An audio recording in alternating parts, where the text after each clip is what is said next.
इस चलचित्र के भाग में आप देखने वाले हैं कि हमने केदारनाथ धाम 2024 की यात्रा और प्रथम दर्शन 10 मई को जो खुलने वाले हैं उसका सफ़र कैसे किया।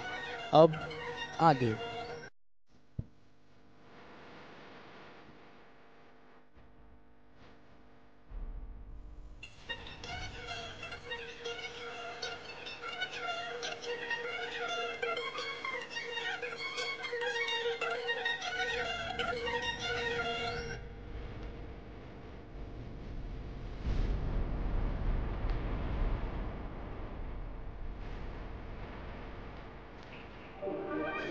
तो भैया झुगड़ा इंदौरी की सीताराम और केदारनाथ यात्रा 2024 प्रथम दर्शन कपाट खुलने के पहले हमने केदारनाथ यात्रा को तय कर लिया है और इस यात्रा को हमने कैसे सफ़र तय किया है इस वीडियो में हम पूरा आपको बताने वाले हैं। जो लोग चैनल पर नए हैं चैनल को सब्सक्राइब करिए, हमारे साथ बने रहिए और हमारे चैनल का बेल आइकॉन जरूर प्रेस करिएगा ताकि झुगड़ा इंदौरी की नोटिफिकेशन आपको मिलती रहे। तो हमारा सफ़र कैसे तय हुआ और कैसे हमको प्रथम दर्शन हुए, तो हमारा सफ़र शुरू होता है देवप्रयाग से, जहाँ पर भगीरथी और अलकनंदा का संगम होता है, जहाँ से माँ गंगा आगे प्रवाह करती है। और फिर हमने एक कड़क सी चाय लेकर इस सफ़र को स्टार्ट किया। हाँ वो तो है यार, बैठना कहाँ सबसे तो एक कड़क चाय के साथ हमने सफ़र की शुरुआत कर दी और अभी हम लोग सोनप्रयाग पहुंच रहे हैं, जहां पर हमारी गाड़ी पार्क होने वाली है। उसके बाद हम गौरीकुंड पहुंचकर हमारी यात्रा प्रारंभ करेंगे। ये देख सकते हैं आप, ये है प्रथम गेट गौरीकुंड पर है, जो कि आपकी यात्रा यहीं से प्रारंभ होने वाली है। और आ जाइए मित्रों, हमको 6 किलोमीटर का सफ़र तय करके पहुँचना है जंगल चट्टी पर, जहाँ पर हम फर्स्ट स्टॉप लेने वाले हैं। तब तक हम लोग रुकने नहीं वाले हैं। आप लोग भी अगर यात्रा करें तो ध्यान रखें कि कम से कम आप सामान लेकर पहुँचे वहाँ पर, और एक रेनकोट और ठंड से बचने के लिए अपनी जैकेट वगैरह ज़रूर साथ में रखें। और हाँ भैया, अगर ये सोचकर आप जा रहे हो कि आप वहाँ जाकर बहुत सारे फ़ोटो खिंचवाने वाले हो अच्छे अच्छे ड्रेस में, और इसलिए आप बहुत सारा कपड़ा कैरी कर रहे हो साथ में, तो बिल्कुल आप गलत सोच रहे हो। देखिए मौसम वहाँ पर पल पर बदलते रहता है और वैसे भी आपको रेनकोट पहनकर जादू बनकर ही घूमना है। हमने जब यात्रा प्रारंभ की थी तब देखिए बहुत गर्मी थी, हम लोग नॉर्मल टी शर्ट में सफ़र कर रहे थे। जब ऊपर पहुँचे तो हमको जैकेट पहनना पड़ा। देखिए आप अपने मित्रों के साथ आते हो तो ऐसी डिटोली बिल्कुल हो सकती है। और अभी हम लोग आगे बढ़े हैं और देखिए अभी हमने सफ़र तय किया है और आगे बढ़े तो ये एक भाई साहब का देखिए पूरी सुनामी यहाँ पर, इसके फैशन में सुनामी आ चुकी है और ऐसी डिटोली करते करते हम सफ़र तय कर रहे हैं। और आप भी देखिए हिम्मत मत हारिएगा।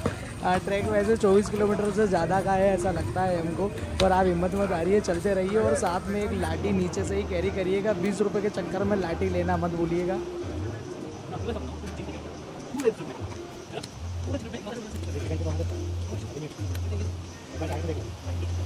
तो पहला स्टॉप आपको जंगल चट्टी पर लेने के बाद में 3 किलोमीटर का फिर से सफ़र करना पड़ेगा और आपका नेक्स्ट स्टॉप जो रहेगा वो रहेगा भीम बाली का। यहाँ पर आप थोड़ी देर रुक सकते हैं। और देखिए जब आपकी यात्रा को शुरू करें तो कोशिश करिएगा कि आप 7 बजे से 9 बजे के बीच में आपकी यात्रा को सफ़र चालू कर दें, और क्योंकि कम से कम आपको 12 घंटे पूरी यात्रा को करने में लगने वाला है। और जितना लेट आप ऊपर पहुँचेंगे आपको वहाँ पर आपका जो कैंप है वो भी आपको महंगा मिलने वाला है। तो आप कोशिश करिए कि आप रात के 9 बजे के पहले ऊपर अपना ट्रैक कंप्लीट कर लें ताकि आपको रिजनेबल रेट में आपके कैंप मिल सके।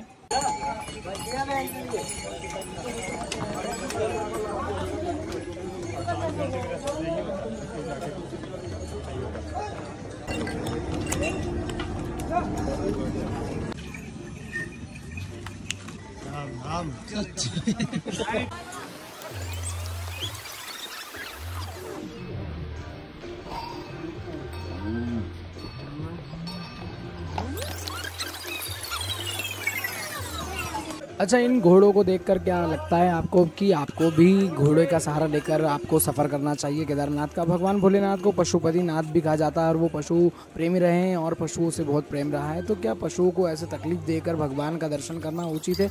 कमेंट करके बताएं आपकी क्या राय है। मुझे तो लगता है कि अगर आपका शरीर अस्वस्थ है तो ही आपको ऐसे दर्शन करना चाहिए, अन्यथा आप घर बैठ कर भी मानसिक रूप से दर्शन कर सकते हैं।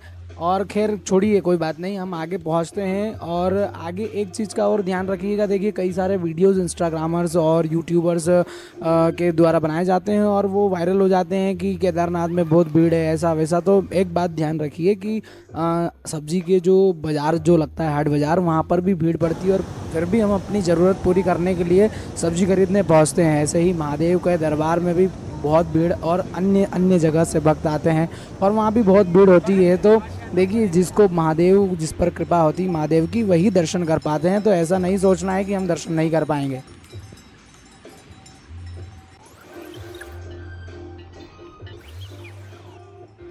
केदारनाथ धाम के सफ़र का हमारा कुछ और किलोमीटर का सफ़र बचा हुआ है, लगभग 7 किलोमीटर, और मौसम में बदलाव आ चुका है। देखिए, अभी हमें लास्ट के 7-8 किलोमीटर के रास्ते पर अब मौसम में बदलाव मिला है। तो आप लोग ध्यान रखिएगा कि नीचे से मौसम देखकर अपना सामान वगैरह कम से कम लाएं। रेनकोट अपने साथ रखें, लाठी साथ में रखें, ठंड के कपड़े ज़रूर रखें क्योंकि ऊपर मौसम में बदलाव होते रहता है। और देखिए, अभी हम लोग पहुँचे हैं 8 बजे के समथिंग। यहाँ पर बर्फ़बारी हो चुकी है और काफ़ी सारी बर्फ़ गिर चुकी है और मतलब रास्ता भी ब्लॉक हो चुका है। और ऐसे वक्त ध्यान रखें कि आप इधर उधर नहीं जाकर सीधे सीधे अपने मार्ग पर ही चलकर अपनी यात्रा को करें।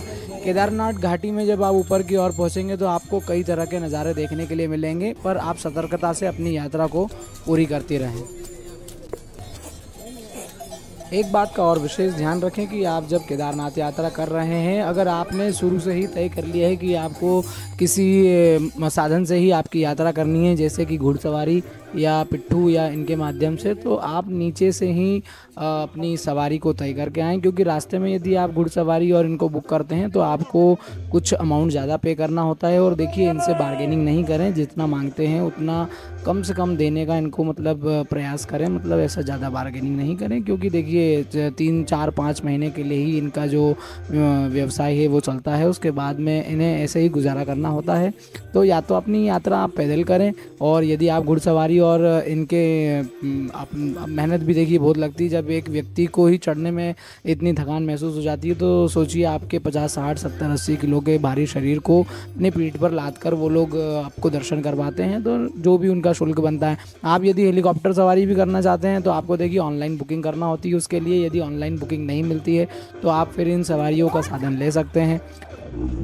केदार घाटियों की वादियों का आनंद लेते हुए हमने हमारी यात्रा को पैदल पूर्ण किया और हम लोग सुबह करीब 7 बजे निकले थे और रात के करीब 8-9 बजे के लगभग हम लोग मंदिर के आसपास पहुंच चुके थे। जहां पर हमने ऊपर पहुंचकर सबसे पहले डोमेट्री बुक करी, जहां पर हमें 800 रुपये पर बेड के हिसाब से हमें हमारा बेड मिला।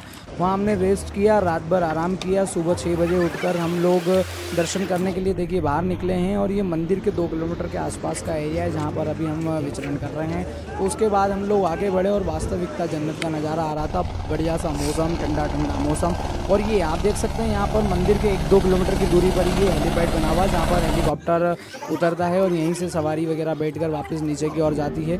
अब देखिए महादेव कर रहे हैं पुकार और अब रहा नहीं जा रहा है, तो हम लोग वापस अपना बेग बस्ता उठाकर हम लोग बढ़ चुके हैं महादेव मंदिर की ओर। और सामने की ओर आप देख रहे हैं वहाँ बैठे हैं मेरे महादेव और ये हम लोग पहुँच गए हैं भगवान महादेव के द्वार। और यहाँ पर शंख नगाड़ों से भगवान भोलेनाथ का और सभी भक्तों का स्वागत किया जा रहा है। और वास्तविकता मानिए पीछे की ओर जो पर्वत है, मानो ऐसा लग रहा है कि सामने ही कैलाश पर्वत है और भगवान महादेव का वास्तविक स्थान यही है। यहाँ पर आप आएँ तो एक बात का ध्यान रखें, हम लोगों ने देखा 99% लोग मोबाइल में उलझे हुए थे, हम लोग भी मतलब लगभग वही। पर हमें जब बाद में हम लोग नीचे पहुँचे तो हमें भी एहसास हुआ कि हमें मोबाइल रखकर कम से कम उस समय भगवान महादेव का ध्यान करना चाहिए। आप इतनी दूर अपना सफ़र तय करके आते हैं और आपको 5 मिनट केवल दर्शन करने के लिए मिलते हैं। एक बात और ध्यान रखें कि आप जब मंदिर की परिक्रमा करें तो मंदिर की परिक्रमा के पीछे की ओर देखिएगा, एक भीमशिला है। जब केदार घाटी में हादसा हुआ था तो यही भीमशिला ने भगवान महादेव के मंदिर की सुरक्षा की थी। और दूसरी बात का ध्यान रखें, यदि आप गर्भगृह के दर्शन करना चाहते हैं तो देखिए रात के 2 बजे आपको मंदिर के वहाँ पर आकर लाइन में लगना होता है और रात के 2 बजे से लेकर सुबह 7 बजे के बीच में ही आपको गर्भगृह के दर्शन हो पाते हैं। 7 बजे के बाद यदि आप किसी पंडे पुजारी को रिश्वत देकर या किसी भी प्रकार से कोशिश करेंगे तो देखिए गर्भगृह के दर्शन मुश्किल होते हैं।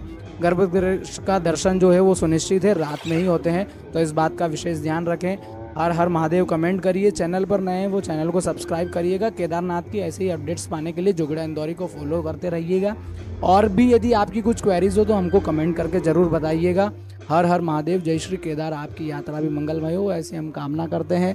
केदारनाथ की अन्य अपडेट्स और हमने कितना खर्च किया इस यात्रा के दौरान, कितना खर्च हुआ कम से कम, देखिए हम लोगों का एक चैलेंज था कि हम कम से कम पैसे में इस यात्रा को करना चाहते थे। तो आप कमेंट करके हमसे पूछ भी सकते हैं कि हमने इस यात्रा को कैसे जुगाड़ की तरह किया। वैसे हम इंदौरी है और इंदौरी लोग जुगाड़ का ज़्यादा इस्तेमाल करते हैं, तो हमने जुगाड़ से ही इस यात्रा को करने की कोशिश करी। और उसी जुगाड़ में हमने कैसे दर्शन किया भगवान का। अब हम लोग यहाँ पर आनंद लेने वाले हैं। कुछ फ़ोटो तस्वीर वगैरह हमने भी लिए, हम भी मोबाइल में उलझ गए थे, पर आप लोग ये गलती मत करिएगा क्योंकि बार बार मौका नहीं मिलता है वहाँ जाने का। हर हर महादेव, जय श्री महादेव, जय केदार।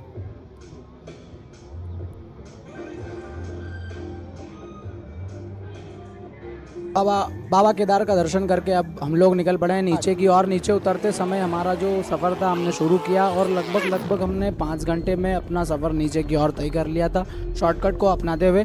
जोगड़ा इंदौरी को फॉलो करिए, सब्सक्राइब करिए, मिलते हैं अगले व्लॉग में।